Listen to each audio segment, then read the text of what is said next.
For all our friends joining us from around the country, we're so pleased to be hosting the first JWI public webinar featuring our dear friend Juliana Pilon and her new book, The Utopian Conceit. We're also joined by two of the authors of some fine commentary that appeared on the outer jacket of the book, our founder and director, Professor Hadley Arkes, and Professor Daniel Mahoney of Assumption College. We are conducting this interactive webinar using Zoom, and so all of you who are attendees, right now you're muted. However, we encourage you to participate by submitting questions using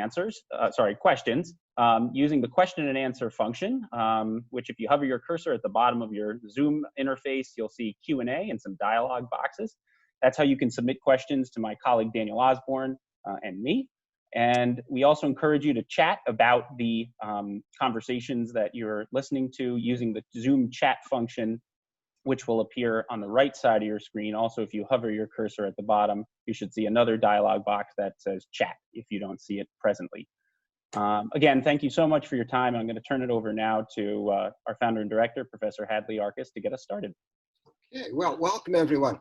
We're gathering now to celebrate and discuss a beautifully crafted new book by our dear friend, the redoubtable Juliana Pilon.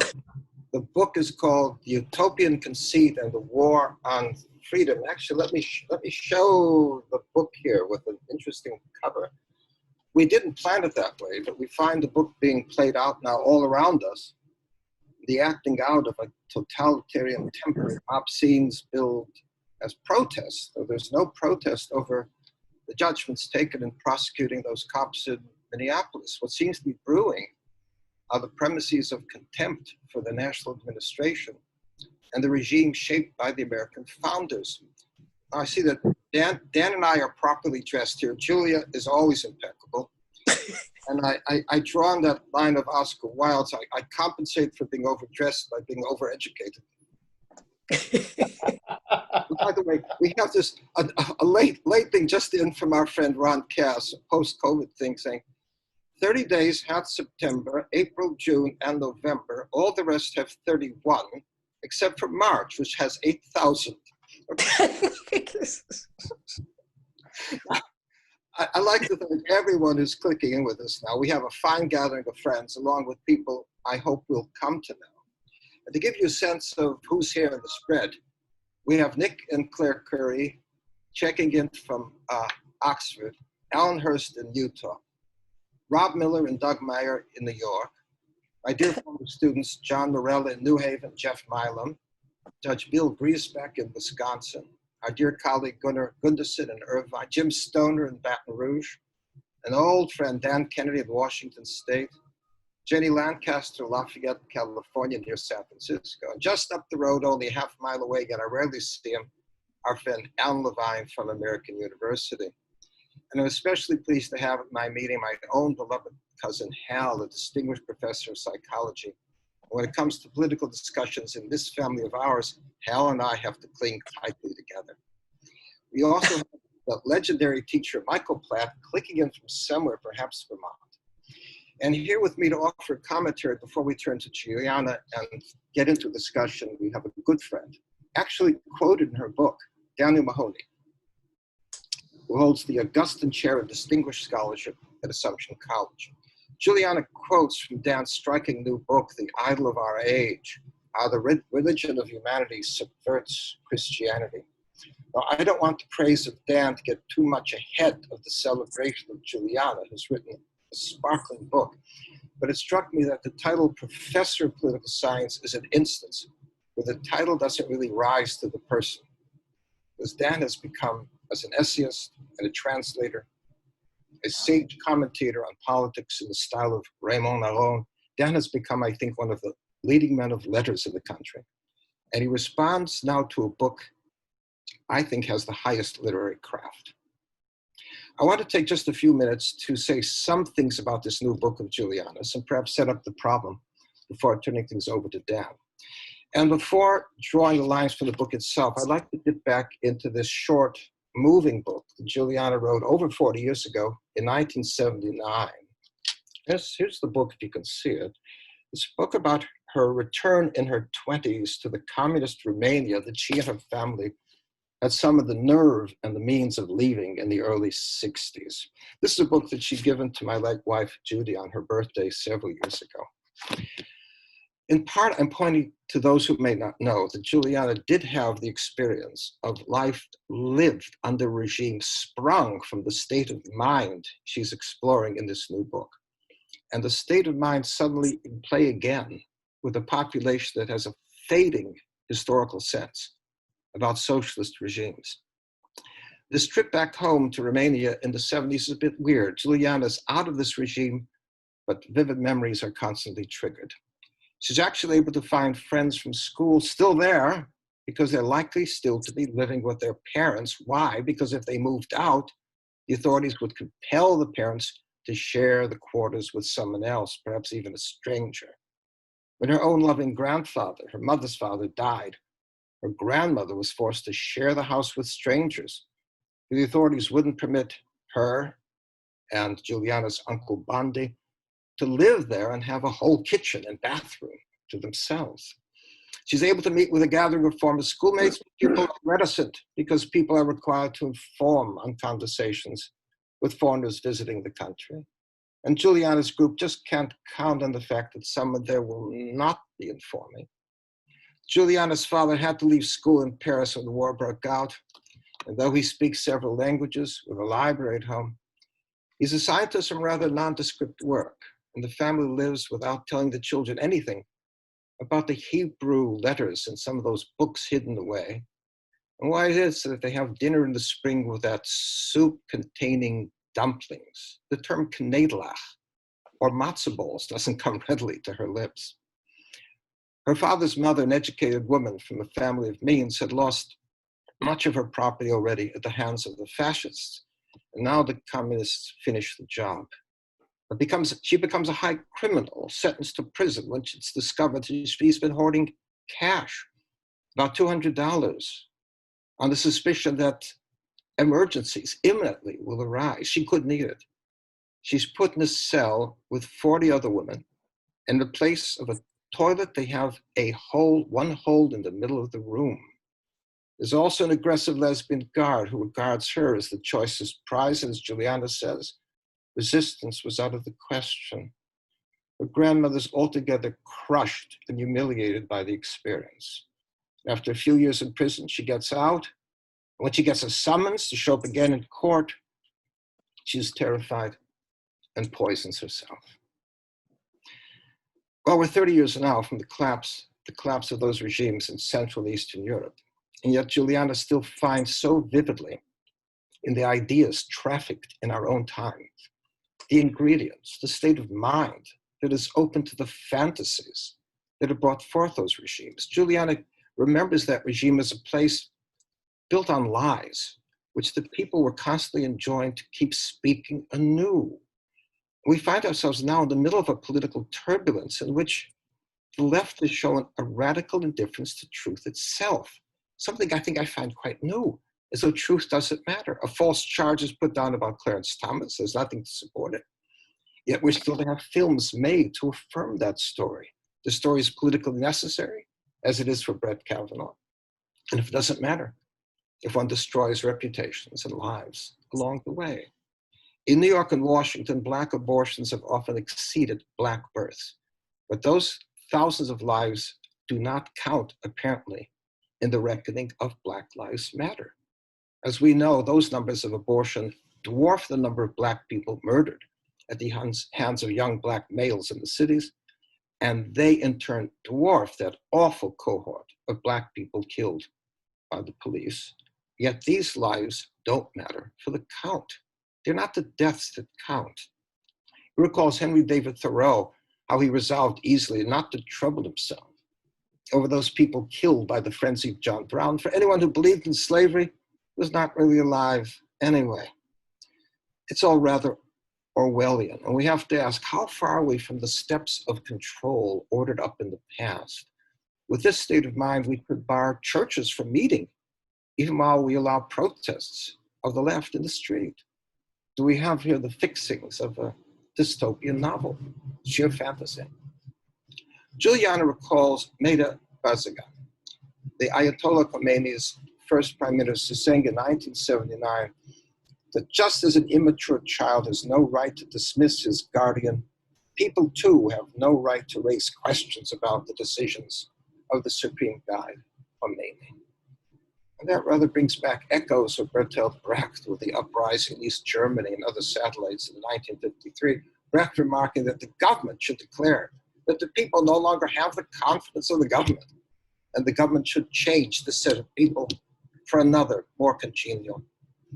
Juliana quotes Joseph Schumpeter saying that the first thing a man will do for his ideals is lie.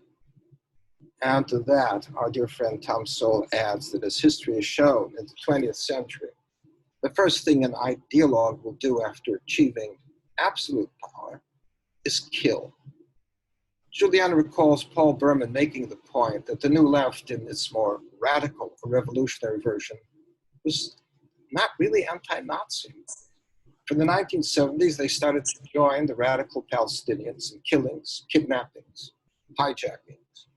And we see the alliance working now on the campuses to push disinvestment in Israel and use that as a lever to attack Jewish students to keep them from taking posts in other student organizations.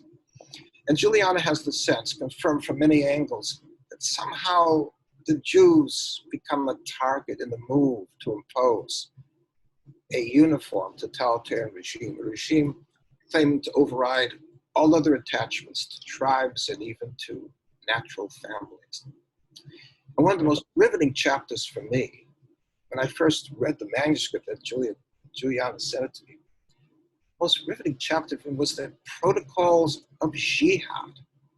And it did bring what for me was news, that it was the Germans in the First World War who had first stirred the Muslims to the frenzy of an armed nationalism in order to make them weapons against the British. She recalls Henry Morgenthau, the American ambassador, Jewish ambassador to Turkey during the First World War. Morgenthau recalling in his own memoirs his conversation with the German ambassador to Turkey, Baron von Wagenheim, and in the most casual, nonchalant way, von Wagenheim would tell them how the German scheme to, quote, arouse the whole fanatical Muslim world against the Christians, and do that as a step in destroying English and French influence in the region and the world. But then, as Juliana points out, she points out that cause of Arab nationalism, now quite unmoored, could easily be transferred as a political tool to the Nazis and then the Soviet. The Arab passion for war could ever be directed then at the United States and the West, and as ever, the Jews could take their familiar place as targets of radicals on the left as well as the right. Everything could be driven, finding its passion and confirmation with a state of mind that seeks a totalitarian regime, and seeks it with a kind of religious passion that disdains any prosaic concerns for its truth, its evidence, its bloody human costs. So Juliana gives us then a remarkable weave as she draws on the Bible and classic sources, and from literature, from a savvy reading of diplomatic history, and from her own training in philosophy. And with that cultivated eye, as I remarked somewhere, she manages here to connect streams of fact that have somehow gone unconnected by historians. She's not a comic writer in the vein of Woodhouse, but I remarked to a friend that as with Woodhouse, there's not an uninteresting sentence in this book. There is no boilerplate, no ho-hum sentence filling space anywhere in this book. Our good friend George Wills says of his book on statecraft and saltcraft, that is a book that has sold dozens. But this book by Juliana is rich and compelling, and I hope people will buy it before Tom Cruise makes the movie version of it. And with that, I want to give it over to the author of The Isle of Our Age, and our late friend Roger Scruton said of Dan, and Dan, let me quote those lines, that he is one of those true intellectuals whose wide reading, really wide reading, Yes. feeds into and is fed by his experience of life. The world he lives is a world illuminated by books, and one in which books are also put to the test. And with that, I give you the incomparable Dan Mahoney. Dan. By the way, I remember when my publisher sent me that long blurb from Roger Scruton, and I blushed. And of course, I had great gratitude because those remarks were coming from someone who I greatly admire and is a man of wonderful discernment. I agree with everything Hadley said about Giuliana's achievement, about the vanity, the wisdom of this book. This book is, in decisive respects, a recovery of memory. But it's not simply a recovery of what we already knew. It deepens what we knew because, as Hadley says, it puts the strings of history, of philosophical reflection, of civilizational analysis, of anti-totalitarian critique together in a exceedingly lucid and powerful and moving way. And I think Hadley's right too that this book has become ever more contemporaneous with the unfolding of recent events. I don't know if any of you saw the interview that Barton Swain did in the Wall Street Journal on Saturday with Right. Gary Solmorson, who is our outstanding Russianist and a man of great intellectual and civic courage, where Gary drew out all the parallels between the sort of intellectual abdication of the intellectual clerisy in this country and what happened in Russia in the 30 or 40 years before the two revolutions of 1917. And if I could sum it up very briefly, this is a book I taught in my politics and literature class in the spring. Too many people are sounding like the progressivist nihilists in Dostoevsky's Biesi, his demons. They are indulgent toward extremism and violence. They are filled with self-loathing. They are unable to defend the decent against the detestable. And by the way, Dostoevsky, who was the great prophet of totalitarianism, he had many problems, but The Demons is incontestably a book of prophecy. He predicted that 100 million people would perish as a result of this intellectual abdication and these nihilist and revolutionary categories. One of his revolutionaries says, "We will not be satisfied until we have taken out Shakespeare's eyes and cut Cicero's tongue." You know, there's something there, you know, this is, of course, another way of saying that in important respects, civilization is under assault. And so let me begin here. I reread large part, I skimmed, perused, reread the book over the last 4 or 5 days. And what I encountered was simply a feast. I want to highlight some of the principal moments of Giuliana's analysis and just raise, highlight themes that need and deserve further consideration. But I find her entire narrative to be lucid, discerning, wise, helpful, prudent, principled. Right at the beginning of the book, on page 11, Giuliana, beginning her analysis of utopianism. And I think the analysis and critique of utopianism. Utopia, literally utopos, nowhere. She begins it by pointing out that in a way, this utopian illusion or this quest for human self-deification, the God envy, all of this is at the heart of the intellectual dislocations, the political tragedies, the genocidal regimes and movements that have marked late or radical modernity. I was very struck by a quotation on page 11 from Frank Meyer. Frank Meyer is attacked today by some young conservatives. Fusionism was naive. He was too much of a libertarian. But in fact, Frank Meyer, who was one of the founders of National Review, was an ample, articulate critic of nihilism and moral relativism. And he said in the opening issue of National Review in the fall of 1995, the nature of men firmly rooted in their creation belies the constructions of the utopians. Again, men cannot be turned into angels, as Madison points out in the Federalist Papers. But Meyer went on to say, the natural habitat of man is freedom. And this is where, when I'm going to finish these words, we're going to see that this book is imbued by a spirit that builds on but goes beyond classical liberalism and piety towards the constitution of being, not subservience to a man-made utopian plan.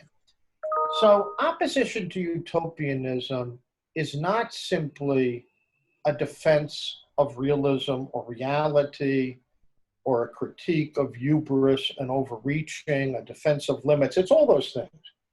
But at its deepest, it is also an appreciation of the dignity of the constitution of being, that life, of the givenness of things.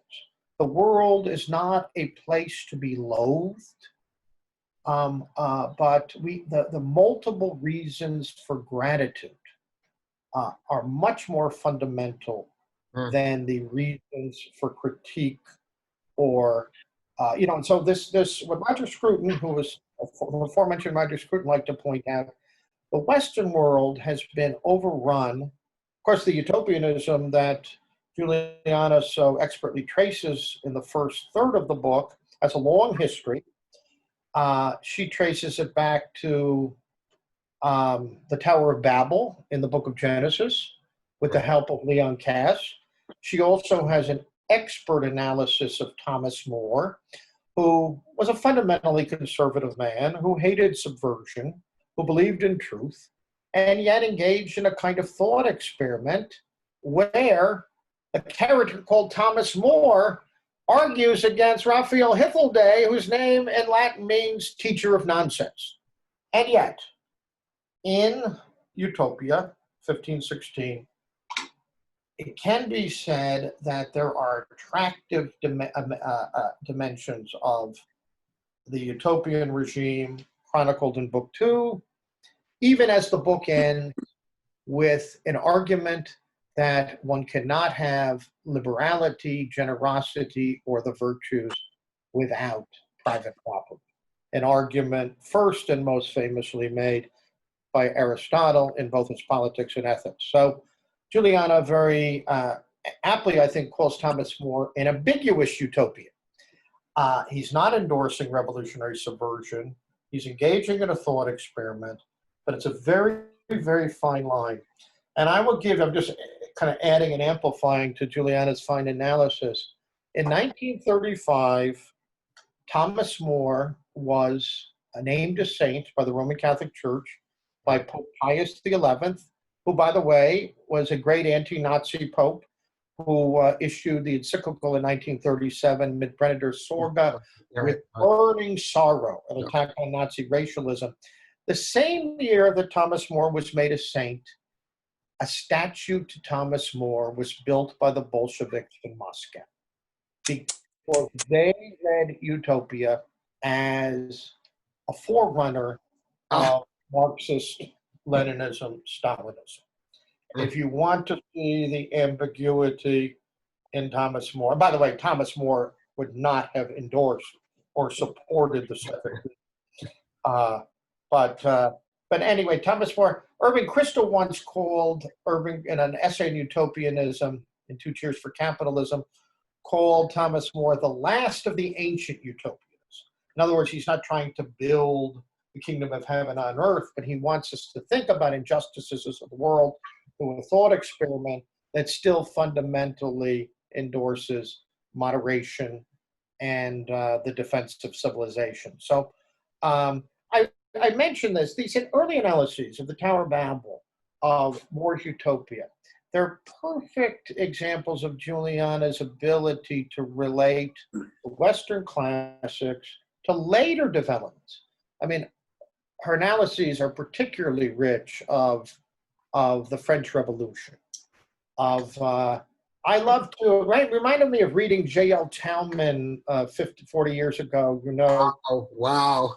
where, he would talk about all those figures that had been forgotten, Babeuf and Buonarroti and all this, the conspiracy of the equals, for whom Robespierre and the Terror were too moderate, because Babeuf was considered committed to the complete leveling of anything. And that was even too much for the French directorate, who eventually killed Babeuf. The revolution was always devouring its children. So those analyses are perfect. I think one of the most challenging and interesting analyses is in the book is of Marx. And here, Juliana really begins to develop her argument about this nexus that connects anti-capitalism and anti-Semitism. And I think the argument is correct. Of course, Marx was a Jew, a secular Jew, a self-hating Jew.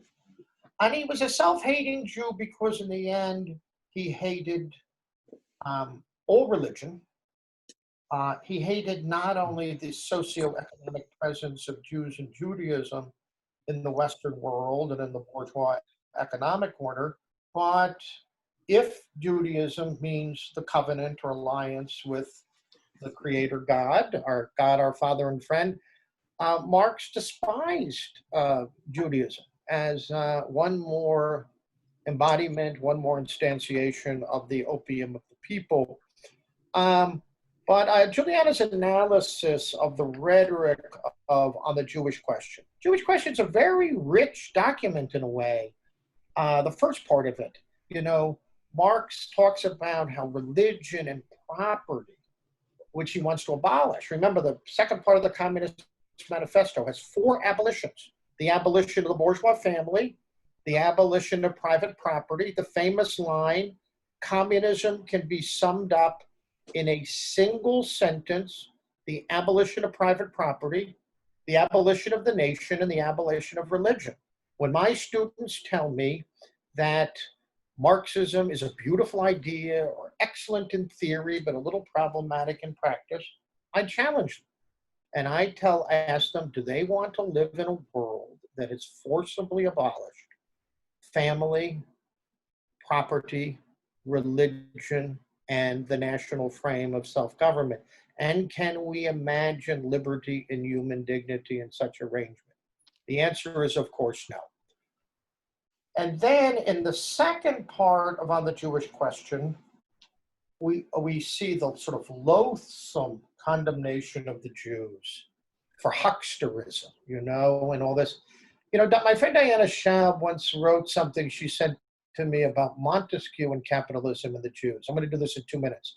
Book 21, chapter 20 of The Spirit of the Laws, 2 chapters on commerce. It ends with the paean to the Jews. And what Montesquieu says is because the Jews, when the diaspora, they were between many countries, they were forbidden to participate in many industries and businesses, and because usury was officially frowned upon in the Christian world, as it still is in the Islamic world, Jews were given the task by princes of lending money. And Montesquieu talks about the lettres de cachet that allowed capital to become mobile. But Montesquieu's argument is that the Jews played a very humane and humanizing role in the development of modern commerce, because Montesquieu says, with the spread of trade, he says, it softened prejudices. Milton Friedman's famous argument that true capitalism is incompatible with racism. A capitalist doesn't do what Lester Maddox does and drive a black family out of his chicken restaurant with an axe. He welcomes them as customers. And but Montesquieu saw the Jews, like Marx, as playing a role in the development of modern capitalism or commerce, but he saw it as a welcome development. And as Montesquieu says at the end of that chapter, we are curing ourselves of Machiavellianism day by day. I think he meant by that, through peaceful trade and commerce, we can gain what people used to gain through war and conquest. So just a little footnote to Juliana's fine analysis to say, Montesquieu gives an analysis of Jews and commerce and capitalism that is the exact opposite of Marx's, while still arguing that Jews played a historic role in the development of commercial society, but welcoming that. And it's I think quite important. Of course, Montesquieu was not a Jew, but Montesquieu lamented the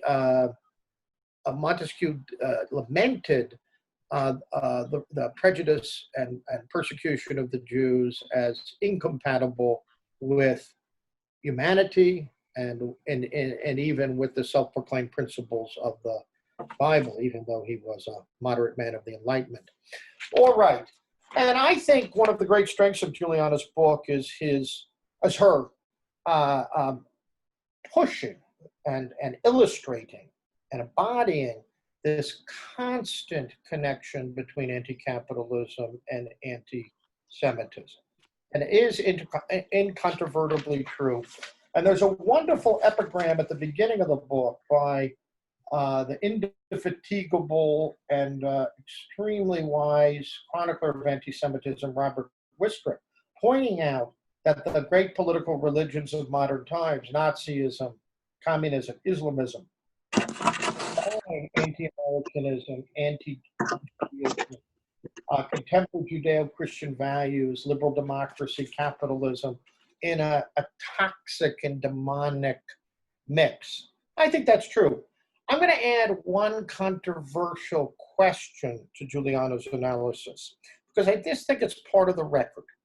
It is also true that many secular Jewish intellectuals who turned against the faith of their fathers turned to messianic ideologies as an alternative to Judaism. And so, you know, if you look at Bela Kun's regime in 1917 or Lenin's, you had many, again, self-loathing Jews, have contempt for the faith of their fathers, but somehow I think they quite mistakenly saw communism or a kind of messianic socialism as a fulfillment of the ethical promises of Judaism. Now, all of those regimes, as Juliana points out, it happened very quickly in Eastern Europe. Think of the trial Anna Poker in Romania, Slansky in Czechoslovakia, the doctor's plot in the Soviet Union. All of those regimes very quickly turned against the Jews. But it's an interesting question why those who rejected Jewish faith or religion, not always. Some were perfectly content with political moderation and a defense of Freud, for example, was a man of decent politics, you know. But why some of them turned to political fanaticism in place of Judaism? It's it's a question. I'd like to hear Juliana's answer to it. But the structure of analysis on the connection, the structural connection between anti-Semitism and anti-capitalism, I think is absolutely correct.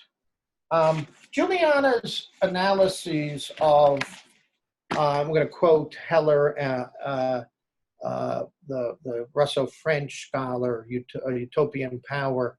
Her analysis of utopia and power is simply accurate. It is illustrated with the best quotations, with the most judicious use of the appropriate facts. Coming back to my students who think communism is a beautiful idea, and by the way, Juliana has choice quotes from Lenin. who was a hater of the First Order. But let me quote Lenin a little bit. I think this can be found in Robert Tucker's Lenin anthology. One of the most revealing texts Lenin ever wrote was called How to Organize the Competition. He wrote it in January 1918, a few months after the Bolshevik coup. It was a coup, not a revolution, as Juliana and I know. Revolution suggests it was a popular mass movement and that they didn't go in and shoot all the non-communists in the Constituent Assembly on January 5th, 1918. But Lenin says to himself, it's ironic, how do we organize the competition? Well, first of all people, from democratic socialists to independent intellectuals to believing Christians and Jews, to merchants, to the bourgeois, to priests, are dehumanized. They are cancerous sores. They are horrible ulcers. They are, the rhetoric of dehumanization, of animalization, goes through and through this essay. And so the precondition of totalitarian genocide is the comprehensive dehumanization of real or imagined enemies of the people. Listen to this rhetoric. No mercy to these enemies of the people, enemies of socialism, the enemies of the toilers. War to the bitter end on the rich and their hangers-on, the bourgeois intellectuals. War on the rogues, the idlers, and the hooligans. And that's moderate rhetoric in here. Now, near the end of the piece, Lenin says that we need experiments in dealing with the enemies of the people. 1,000 forms, thousands of practical forms and methods of accounting and controlling the rich, the rogues, the idlers, and the enemies of the people. So he says, you bourgeois, you capitalists, you like to talk about variety, competition. I'll give you variety. He says variety is going to be the guarantee of vitality here. Variety and competition in achieving the single common aim. And these words are chilling. To cleanse the land of Russia of all harmful insects, of crook fleas and bed bugs, the rich, and so on and so forth. And he goes on and says, in some places we'll send them to camps, and others will have them clean toilets, and another one out of every 10 will be shot. Well, that's Lenin at the beginning of the revolution, where the vast majority of the Russian nation, the Russian peoples, from the peasantry to the intellectuals to the church, were not on board with the Bolshevik project. They were all dehumanized, and the single project became purging Russia of all the harmful insects. Lenin, January 1918. You can find, by the way, I don't know if Juliana, did you mention Badiou, Zizek, or any of those postmodernists who defend communism today? But Zizek has written a defense of Lenin. He wrote a book called In Defense of Lost Causes. The lost causes include Robespierre in 93, Lenin in 17, Heidegger in 33. Somehow Heidegger, he was taken in by Nazism, but that's okay because Nazism, as monstrous as it was anti-bourgeois and anti-capitalist. And Mao Zedong, Badiou, the French Stalinist, an acclaimed intellectual, has written a critical commentaries on Mao's discourses from the Cultural Revolution. He treats them like they are, the speeches of Socrates in the Platonic dialogues. Dan, I hate breaking because this is all gorgeous, but when Garrett reminds, we have to try to leave a little more space for Julie. Okay. So I'm going to finish up. I'm going to finish up. So as we get to the last part of the book, Juliana really shows that. I think she puts it very nicely in one point where she says the reports of the death of communism are much exaggerated. So not only has the communist idea and communist practice had remarkable staying power for reasons we might discuss in the question and answer period, but other ideological movements that demonize real and imagined enemies of the people, like we're seeing these weeks in the United States, Islamist movements that are committed to the same toxic mix of proto-totalitarianism, anti-communism, anti-capitalism and anti-Semitism. And I think Giuliana's analysis of the contemporary scene and the need to rekindle and buttress a serious intellectual defense of a regime of constitutionalism, of private property, of personal freedom is simply excellent.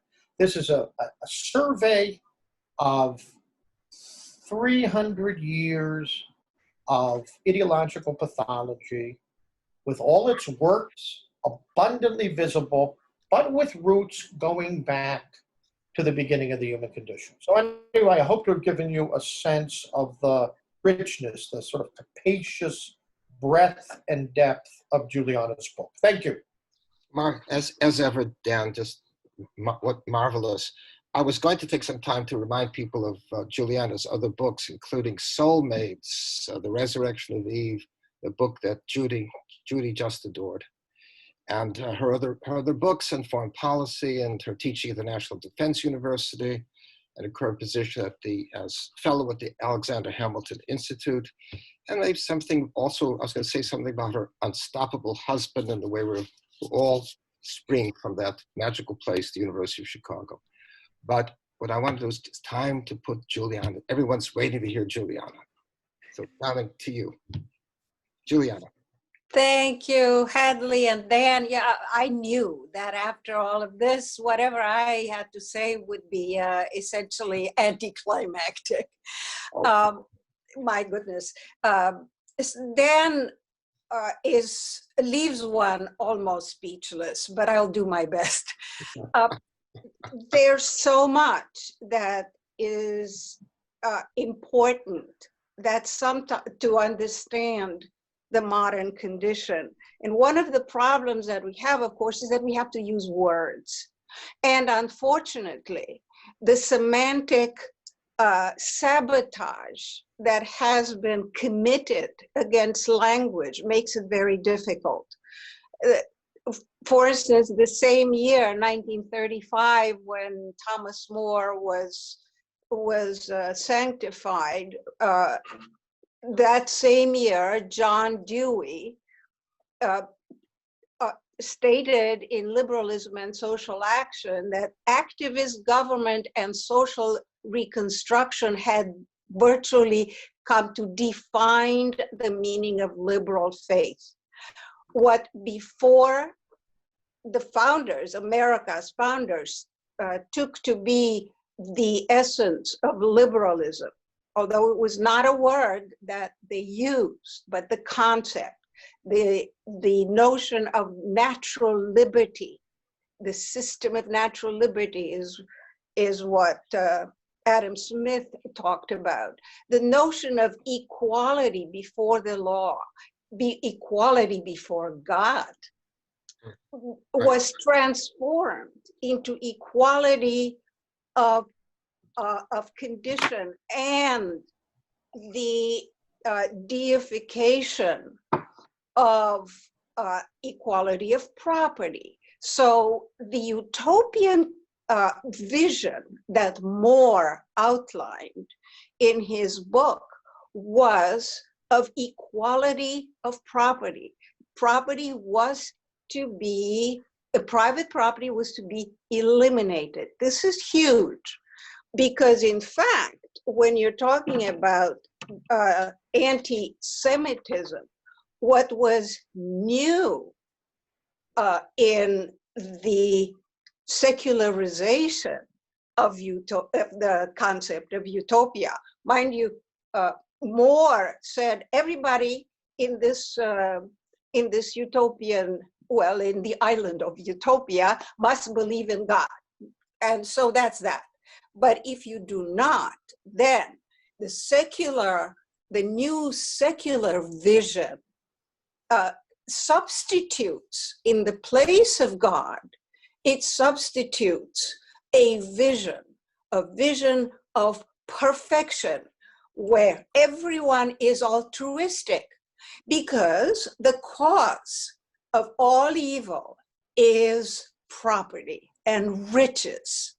And this is why it was so important to appreciate that what Marx had done in defining Judaism as the love of money. The God of the Jew is money. What he created was a Jeremiah against both Judaism and capitalism at the same time. So what you have is a millenarian conception whereby utopia will come, mind you, on earth. It will come on earth. Heaven, we should see. I mean, perhaps there's a heaven, perhaps there isn't. But what we believe is that it's possible to set it up on earth. And once altruism is instituted, once men become angels, all will be well. This is why I titled my book, The Utopian Conceit, exactly as you and Dan said, to echo Hayek's conception of the fatal conceit. Because what Hayek saw so clearly, he said it's almost a law of human nature that people agree more easily on what to hate. And so when you have a common hatred, that is what sparks an apocalypse. Now, the common hatred is of somebody who is selfish, somebody who is rich, and clearly the two go together. And so after the apocalypse, then what will happen is everybody will be equal. And so what he said specifically was in Germany and Austria, the Jew had come to be regarded as a representative of capitalism. And so it was even possible to consider someone a Jew who wasn't even Jewish, but who was rich. And so the anti-Semitism is what coalesced all these various populist forces that were full of hatred. And we have all heard the concept of intersectionality, right? Well, what is intersectionality if not a binary division, quasi-Marxist, whereby all the oppressed people are intersectionally connected, all the suffering and oppressed people, Black, women, so forth, all of them should be united in hatred against the oppressor class, which they have to eradicate. The fact that you're Black, but a policeman puts you in the wrong category, whereby racism too is a concept that is being used cynically to taint the people with whom you disagree, even though, with all due respect, Black Lives Matter is technically speaking, empirically, as racist as white lives matter. All lives matter. But to the utopian millenarian who wishes to establish a presumably egalitarian and thus pure heaven on earth, whoever opposes that concept is vilified. And so when you quote, Dan, and you too, Hadley, when you quote the rhetoric that demonizes the others, the bad guys, the oppressor class, as insects. That was used of the Jews. The idea is, nothing personal. You can't help but be bad if you're rich and if you're born white, and so forth. And so that's one very important aspect of this particular kind of utopian obsession, and it can be traced or through history. But what makes it especially toxic in this day and age, to get back to Dan's question to me, which is, why are so many Jews so attracted to an anti-capitalist conception that also happens to be anti-Zionist and ultimately truly anti-Semitic? My friend Eric Roselman wrote a wonderful, wonderful book called, beautiful title, Jews Make the Best the Best Scapegoats. Well, they are perfect. After all, Israel is considered to be little Satan, as in cahoots with the United States, big Satan. In other words, we are both democratic nations that are therefore the enemy, democratic in the sense of respecting the voice of the members of that community. And both Americans who are patriotic and Jews who are patriotic are tainted by what has come to be a pejorative nationalist, as if being fond of one's nation is tantamount to particularism and therefore against the universal humanity of all beings. I do have some interesting citations here from recent, very interesting research regarding the background of Antifa and its connection to not only anti-fascist, so-called communist organizations, but also Black Lives Matter's connection to the PLO and so forth.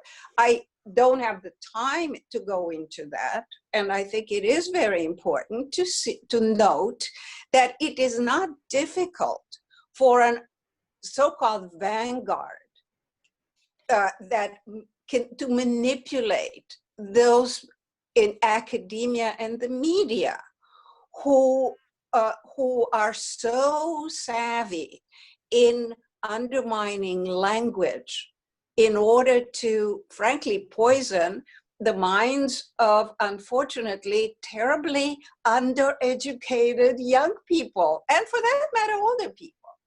I would just end with hope, because I tell you, if you don't have hope, forget it. But my hope is that with the continued survival, and it's not easy, of Western civilization, the teaching of the classics, the teaching of history, of accurate history, enough people will realize that the enormities of the 1619 Project, the absurdities that are being touted as gospel truth, the implosion of the New York Times, I can call it nothing else, will ultimately make it possible for sanity to survive. Utopianism is tempting.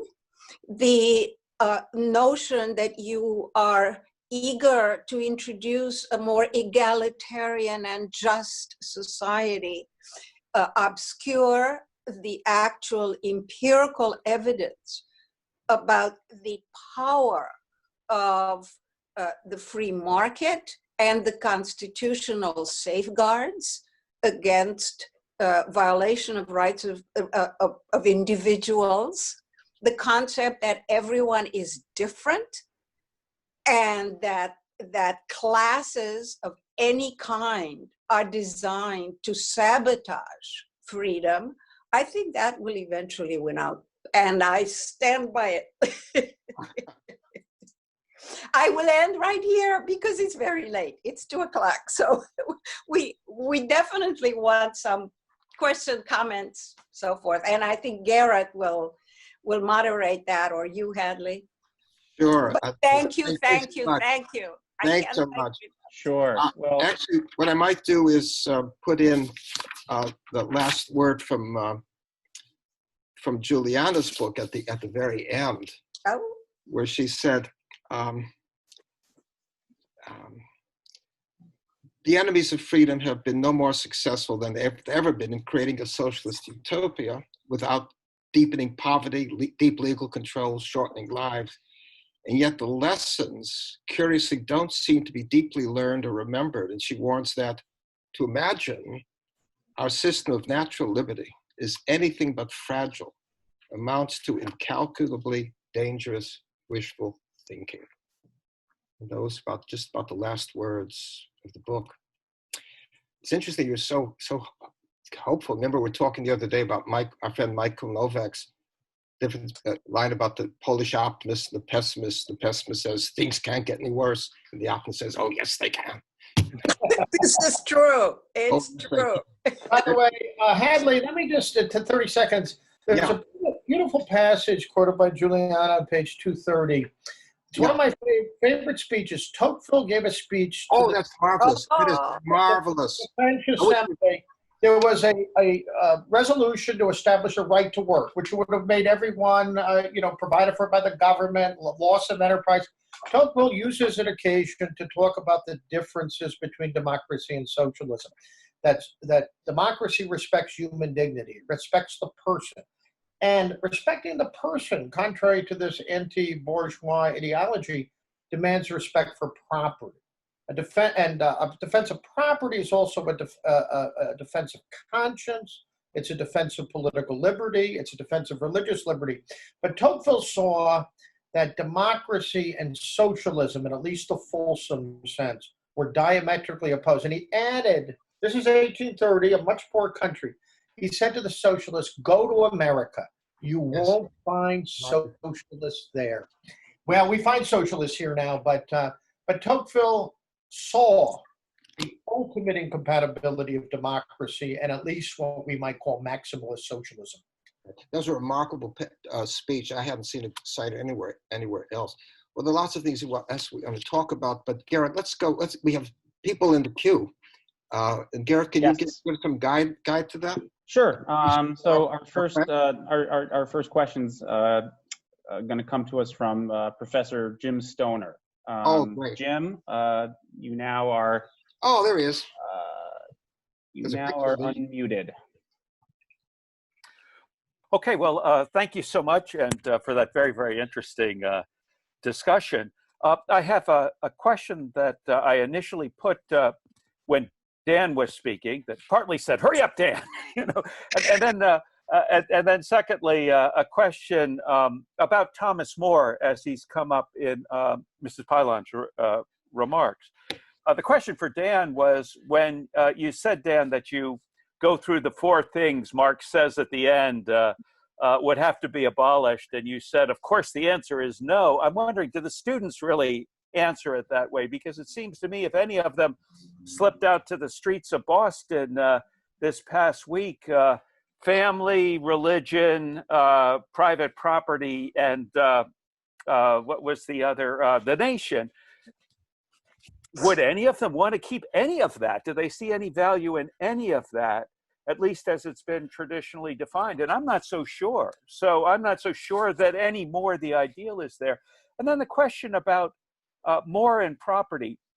You know, at the end of Utopia, Raphael says, what you really have to get at is pride. That's the sin that has to be undone. And it's kind of a surprising moment, because it's not greed, it's pride. And the objection to property and wealth is especially it's being used pridefully as a way of putting down others. And it seems to me that that point about pride and recognition of and recognition as the opposite there really is at some level what's going on with the protests right now, as best one can understand them, because they certainly don't make sense exactly what they're saying they're about. I mean, except for the anarchists who want to abolish police, but there's something else going on besides the slogans chanted. Can I address that? Sure. I hope so. I mean, you're so right. The whole point about the problem is pride, is that ultimately what is wanted here is a new man. No pride, no greed, no nothing. And when you think of it, Lenin said that ultimately the state is going to disappear. The more they protest that the state will disappear and everybody will be equal, the exact opposite happens. This is why growing up under communism was so helpful, because none of us who read all this propaganda believed a word of it, because we saw with our own eyes that it isn't true. The problem is, and this is my lesson for my contemporaries, is that we did not know what the alternatives were. The minute we arrived in the West, I mean, I should just talk for myself. The minute I arrived in the West, it was clear, oh, freedom does work. You don't have to have a vanguard that presumes to be pride-free and is anything but, that presumes to believe in equality. And if that such thing it doesn't even make any sense. So it's the big lie, but it's a very, very seductive one. By the way, Jim, I think the best of my students know that there are extremely difficult practical problems with abolishing the goods of life, family, property, nation, etc., religion. The religious ones see the problem especially, although most of them are quite surprised to find out that hatred of God and religion is at the heart of Marxist Leninism, Stalinism, Maoism, Castroism, etc. What I have a harder time getting them to see is that the ideology of the woke left, that some people are ontologically guilty, whites and others, and the group, and the list of the guilty will increase exponentially in the coming weeks, while others are somehow pure and are filled with virtue. This is structurally the logic of totalitarianism. It's the logic of Lenin's how to organize the competition. It's the logic, Solzhenitsyn famously says the line between good and evil lies through every human heart, not the regime, not through parties. Only when we recognize that sin is personal sin, guilt is personal. Solzhenitsyn always said we can have collective responsibility, but not collective guilt.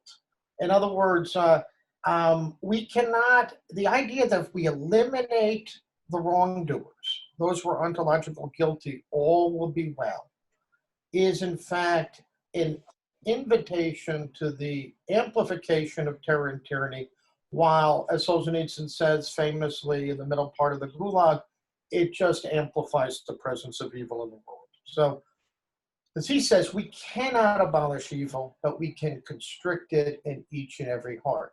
And by the way, we don't have to believe in structural sin or structural racism. Hadley and I would be the first people to say, and Jim Stoner too, there are better and worse regimes. There are regimes that respect law, that give equal opportunity to all people to make their way in the world. So there are better and worse political orders, but sin and injustice are not products of sociological arrangements. The drama of good and evil is the age-old drama of the human soul and the human heart.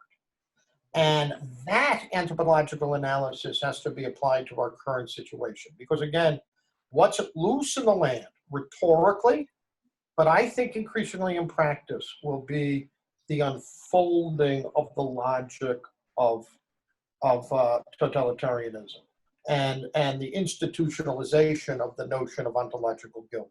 I think we completely agree with that. Right, right. Let me throw just a quick one in response to Jim. Something he said, remind me of that old line of Walter Burns that if you reject legitimate authority, you have to affirm by indirection illegitimate authority. Right. And if we object to the police operating under legal constraints, then the alternative is going to be an armed group under Black Lives Matter or something else operating without those legal constraints. And I try to recall that writer who wrote Clockwork Orange. I forgot his name, but he did. I remember Anthony Burgess. Anthony Burgess, yeah, that's right. Anthony Burgess years ago had one of his books saying with the characters asking, what happened? There's no police in this police state. We're simply withdrawing the protections of the law, just as there were no police on the ground on Kristallnacht to just let the mob go to it. There's nothing novel here, nothing at all novel. Anyway, come on, Garrett. Yeah, so our next question comes from Alexandra Mihalis, and she asked me to ask it on her behalf. She writes, I'm scared witless in Chicago and want to know how we can prevent the apparent imminent destruction of our country. Short of voting Republican, which I've been happily doing for years, this no longer seems enough. To all the panelists, what do we do? We take the courage pledge. You know, Sarab Amari has been circulating this courage pledge that begins with a affirmation of moral equality of human beings, of the common grounds of human dignity, of civic equality under law. But it goes on to say, I will not repeat things that I know to be lies. I will not demonize good people. I will not attack essential, legitimate, and authoritative institutions as unjust. I will not repeat narratives that are, 9 unarmed Black people died in the United States last year, and only in one case was there something unlawful done. And we hear every day that the police in every city and state in the United States are targeting Black people to kill them. These are lies worthy of the Nazis and Bolsheviks, and they're being repeated. That a slogan as ugly and irresponsible as defunding and abolishing the police is being repeated by half the political class is a sign of a horrible civic and spiritual crisis. So I think we, right now, Solzhenitsyn's plea, live not by lies. There are new lies. They're being institutionalized. The colleges are nearly lost. The high schools and junior highs indoctrinate the young in self-loathing.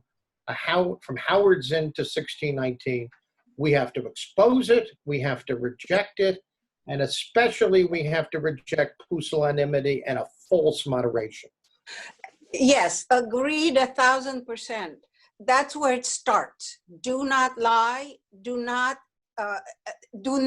Yes, the commandments are number one negative, but the positive is there as well.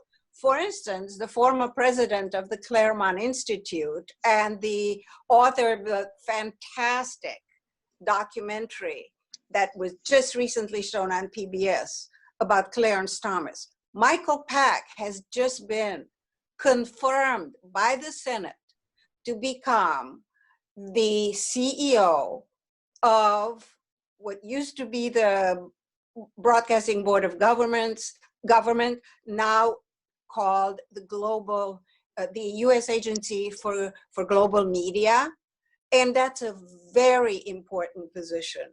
It is in charge of Voice of America, Radio Free Europe, all these important channels for the United States to be America and speak about who we are and what we are for.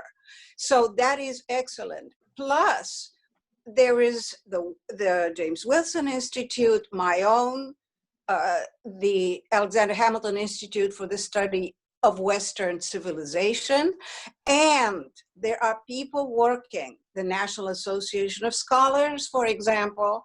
That's a very, very important organization that is seeking to not only not teach that which is false, but work very hard to keep the true, the Western civilization classics, the memory. You were talking about the importance of memory, Dan, the memory of our own common humanity, to bestow upon the next generation.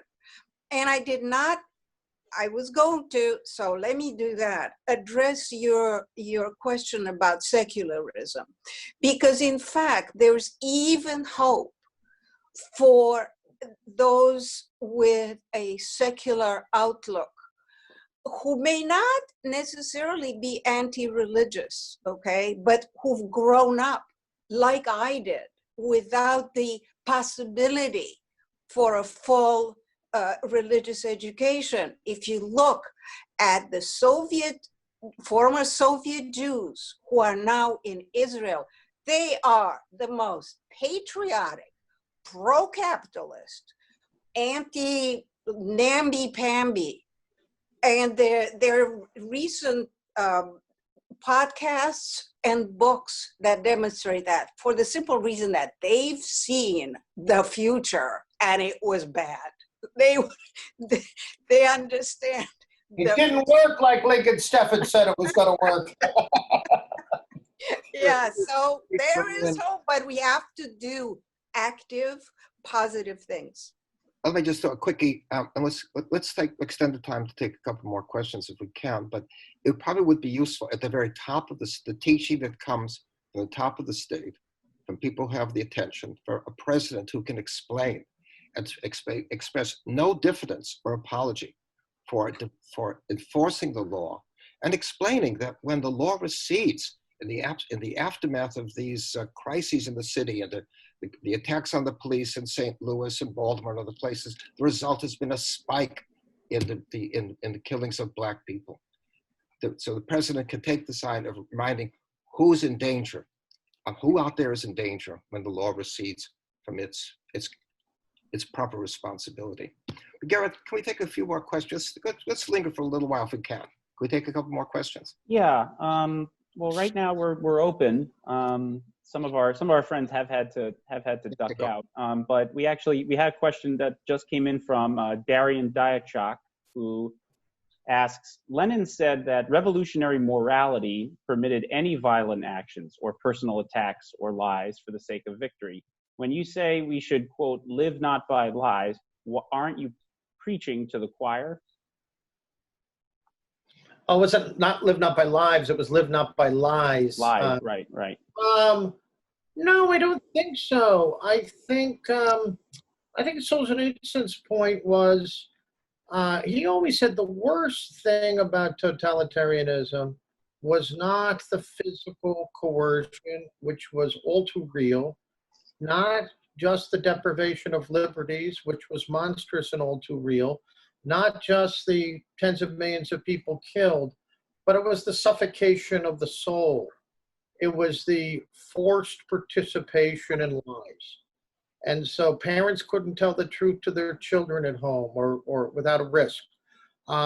People felt they needed to repeat sickening lies to get ahead in life, et cetera, have their kids go to college. And every hour at work, when repeated ideological cliches. We don't live in such a situation yet, but I would say in the mass media, in our colleges and universities, we too are confronted by the ideological lie, by institutionalized mendacity. And a lot of people are showing they're much more comfortable mouthing You know, people in my administration, they're not politically correct. They're generally attached to liberal education. They know this is mad. But, you know, we got a letter the other day from our president talking about systematic racism in America. You know, everyone's using this lingo. The head of the National Football League, Goodell, now wants all athletes to kneel in disrespect for our flag and our anthem and our political tradition. Drew Brees and his wife have been forced to say we are the problem, you know, for saying the flag represented not only his grandfather fighting in World War II, but the people who fought for civil rights under the American proposition. We're not preaching to the choir. This is an existential challenge to defend the grounds of self-government and human dignity against lies. Again, I want to repeat this. We have not reached a point where some kind of totalitarian apparatus is choking us, but the argument, the logic that could make that possible, that could crowd out freedom of the spirit and other forms of freedom have been voluntarily accepted by too many people who want to know better. No, I don't think it's preaching to the choir. I think it's the precondition. We have to say no to these lies. And you pick up, Jim Stoner picked up the point also that behind the protest is buried in the post, contained in protest, not really a protest, but there's a teaching of contempt for the American regime. You see, yeah. You're certainly picking that up. Just quick question, what do you make, given your citations from Lenin, Dan, of the lines we've been getting from people, from Mark Tushnet and others saying, no more Mr. Nice Guys if we win. We have won, if we win, it's enough. No more accommodations with the conservatives. There's something growing in that vein. Has it not? Yes, I think in a private conversation, I had mentioned the historian Daniel Steinmetz Jenkins, intellectual historian, who put out a tweet the other day saying, we need a denazification program for this country. He said, when Biden gets elected, he says, do we have plans to begin reprogramming all these people who are preaching, hey, by the way, everyone listening here today, you have to realize preaching hate can include arguing that the founding fathers defended the grounds of moral and civic equality. It can mean defending Lincoln. It can mean arguing that the facts behind the 1619 Project are untrue, because the starting point has to be genuflection before intersectionality, and genuflection before the idea, this ontological, this ideological Manichaeism I talked about, where some groups are denounced as intrinsically evil. So I think, yes, there's going to be a loud chorus demanding action taken against us. And now the good news is we're not going to take this sitting down. We have our journals, we have our newspaper, the Wall Street Journal, we have Voice, we have Fox, but we're not silent, and we have vehicles on the internet, and so we're going to have to fight back. But yes, I think people are saying in the last 10 days things they would not have dared to say a week and a half ago. And if I may just put a fine point on it, it is happening right now, after all, on all the campuses that consider themselves to be woke, or at least whose administrators are afraid to be seen as anything other than progressive in the broader sense of the term. And so when ideas are not allowed to be stated, ideas that are, frankly, that used to be and should be considered to be perfectly reasonable, but they're not exactly according to the party line. This is a classic, I'm sorry to have to say, Bolshevik tactics. In fact, the socialists among themselves in Russia, everywhere under the guise of ideology and so forth. We're just purging one another, because in a system that no longer obeys, respects the rule of law, this is what happens. It's a question of, it's a war of all against all. It's just that it uses ideological camouflage for what is frankly anarchy. Okay. We have time for one more question. To wrap it up. Okay. Yep, one more question. It comes from actually an anonymous attendee, but I'm happy to ask the question on behalf of him or her. For the past week, I've been watching friends and peers who receive rigorous conservative Christian educations, who read the classics, who appreciated the cultural inheritance they received, speak out in support of Black Lives Matter, and march in the streets. They argue that while they may not agree with everything BLM stands for, the cause of racial justice is morally incumbent upon all Christians. If the BLM strikes the same totalitarian note as Leninism, what do we say to these well-meaning conservative Christians? Dan, you take that. I've talked about the Jews. By the way, yes. We have to talk about the loons in each of our camps. You know. Yeah. You know, look. There are misguided Christians. There are misguided Jews. You know, it's painful though. My friend Alan Besançon likes to talk about what he calls the falsification of the good, and that's when ideological groups. It's when people imbued with a spirit of hate, who repudiate a regime of law, they use language like justice and equality, but they subvert its meaning. These are homonyms. These are ideological homonyms that do not mean what people of goodwill, secular, Jewish, Christian, mean by those terms. And I think we have a responsibility not to give into sentimentality and stupidity. So I'm not going to personally condemn these people. They are well-intentioned, but they are allowing evil to triumph. So we have to educate them what Black Lives Matter is. When the mayor of Baltimore was running for president, Right. and he said all lives matter, and Juliana is absolutely right. The anti-racist, anti-ideological position is a defense of the dignity of all human beings. And that, when that is subverted and only some lives matter, and by the way, it doesn't appear that the 77-year-old Black officer killed in Chicago and in St. Louis matters. It doesn't appear that the 362 wounded policemen in New York City matters. I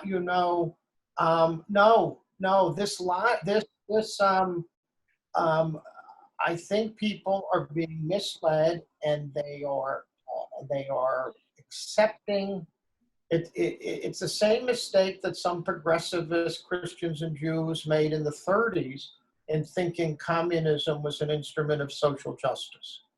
It is will do untold harm. It will corrupt.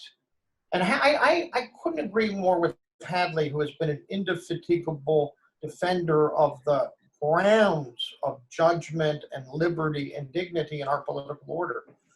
If these people succeed in besmirching the dignity of the one political order in human history that has given a coherent defense of self-government in all its manifestations, they will have done untold damage to the cause of freedom and equality. So I know these are probably some of your friends who are out there, but do what you can to educate them, because as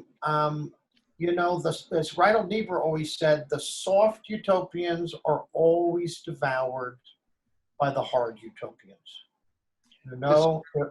The useful idiots. And these may be very nice, useful idiots, but they're useful. There's a disposition to be nice. And you have to alert people to the fact that you're not advancing any moral end as you back yourself into moral incoherence, just on their own terms, just even if we're confined to Black Lives Matter.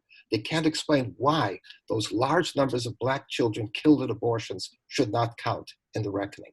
Or those Black people in Chicago and others killed at the hands of young Black males. And Hadley, you know that there used to be voices in the Black community. I mean, there were pro-life people like Mildred Jefferson, but there were Jesse Jackson, Gregory, they were strong voices in defense of the dignity of the unborn. And the whole pressure of political correctness means they have to be silent about the millions of Black children who have never had an opportunity to come into the world. And the Black people whose businesses are being burned. I mean, right. and the people who have no regard for precisely the ones who presumably they're for. So yes, the facts speak for themselves. This is not kindness. This is not empathy. This is selective empathy, more designed for virtue signaling. And a lot of it is moral preening. A lot of it is preening. By the way, one of the important things about Giuliana's book, especially in the last part, is the defense of property. It's the intrinsic connection between property and freedom and human dignity. When the architect from the New York Times of the 1619 Project tells us that burning Black businesses, burning white businesses, destroying people's livelihoods is not violence. We are dealing with sophistry of the first order. And the idea that you could destroy livelihoods, burn buildings, risk lives, and say, well, that's just capitalist property. I mean, we have forgotten the very foundations of a free political order. This is a kind of para-Marxist idiocy that we could imagine some kind of meaningful human freedom and dignity without respect for property. And it's funny how the ones who are most vociferously espousing these things are perfectly comfortable in their Bethesda homes and elsewhere. You should have seen here in Bethesda, perhaps you have seen on TV, with hands up, apologizing for being privileged. And yes, absolutely, there should be equality of property. Absolutely, property is not important. Yeah, except they then get into their BMWs and drive home to their mansions, and it's all. By the way, Madison has a beautiful 1792 text called On Property, which is a defense of private property. But he makes the point, we have a property too in our conscience. They can take away our physical property. They can take away our capacity to think as free agents. It's an invitation to collectivize the soul. And it's suicide. It's suicide. I want to bring it to a close, and I was just rereading Saul Bellows' Herzog after 50 years. And Herzog, I don't know what made me pick it up. Herzog is always sending off these letters. And one letter he thinks of saying, he says, "Dear Dr. Professor Heidegger." Yeah, well, he was. He said, "I should like to know what you mean by the expression, the fall into the quotidian. When did this fall occur? And where were we standing? What had happened?" And we're going to ask, where are you standing when the days when people were doing protests, but were teaching deep contempt for this regime on which your freedom has always depended? Yes. Juliana, let me give it's a lovely book. I hope it does beautifully. Let's give you the last word. But thanks so much to Dan for his as ever marvelous remarks. But Juliana, you take the last word. My last word is, I cannot tell you what a pleasure it is to know that such webinars as this exist. And as long as we can have even a grain of truth, to quote Solzhenitsyn, right? That's essentially what all we need, at least to save our own souls. It probably won't be sufficient to save all of civilization, but it is phenomenal, and I cannot thank you enough, and all the people who are listening to this. I'll drink to that, and God bless you and Roger, and thank you all so much. Okay. By the way, my spirit has been lifted by this, because we can speak as free men and women. We can speak as proud Americans, and we can speak as people who care about the truth. And that's still possible, and we're going to make sure it remains possible for the foreseeable future. Yes. And the market is up 300 points. And we'll take that too in Commercial Republic. Right. Thanks, everyone. Okay, thank you all so much. And Garrett, thank you for your marvelous arrangement of this whole thing. Yeah.